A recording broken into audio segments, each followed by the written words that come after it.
परम सत्य क्या है? सत्य असत्य द्वैत में परिभाषित है।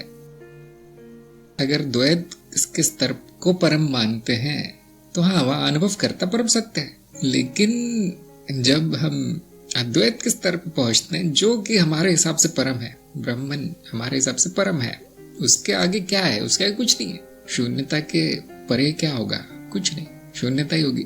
तो वहां पे सत्य असत्य परिभाषित नहीं है। वहां पे सत्य भी है, असत्य भी है, दोनों का अभाव भी है। बुद्धि के द्वारा नहीं जाने सकते। तो जिसने भी कहा अज्ञेय है, बिल्कुल सही कहा है। परम सत्य अज्ञेय है, अर्थात है ही नहीं वो।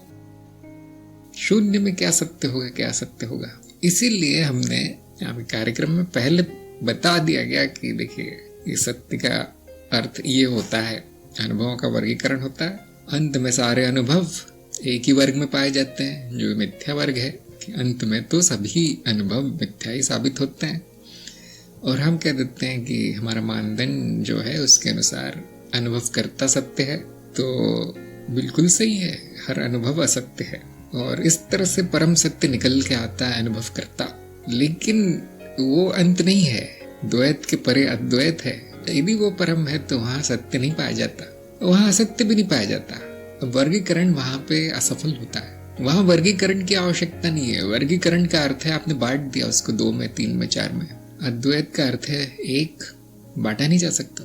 अब किधर सत्य मिलेगा, किधर असत्य मिलेगा जब सब एक है? ये परमावस्था है। यहाँ सत्य सत्य की चिंता मत कीजिए, होना मात्र है।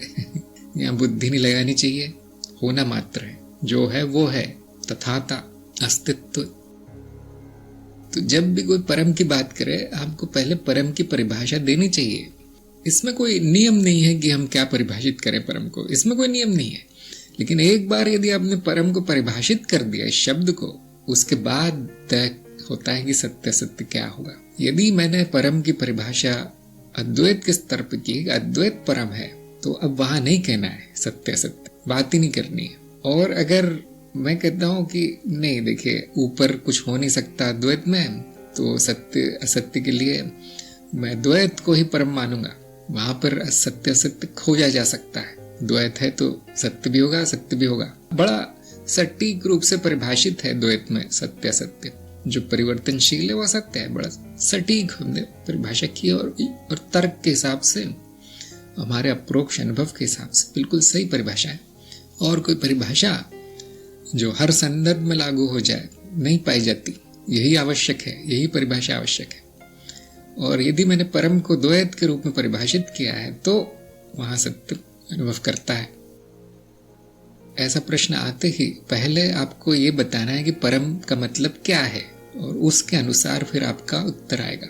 ये चीजें ध्यान रखें। शब्दों पे हमेशा ध्यान दीजिए। सभी शब्दों के अर्थ एक जैसे नहीं होते, सबके मन में अलग अलग अर्थ पड़े हैं सब शब्दों के, इसलिए बोलते समय ध्यान रखना पड़ता है। जैसे मैं कहता हूँ सत्य, वो भी अलग अलग है लोगों के मन में। आप लोगों की ट्रेनिंग हो चुकी है, आप लोग कार्यक्रम हो चुका है, इसलिए आप जानते हैं सत्य का अर्थ। आम जनता से बात करेंगे तो जितने लोग उतने सत्य, सबका अलग अलग है सत्य को मानदंड। इसलिए अज्ञानी से बातचीत नहीं हो सकती। देखिए अज्ञानी को कुछ बताया नहीं जा सकता, बात करने व्यर्थ है अज्ञानी व्यक्ति से, खासतौर से जब सत्य का सवाल उठता है।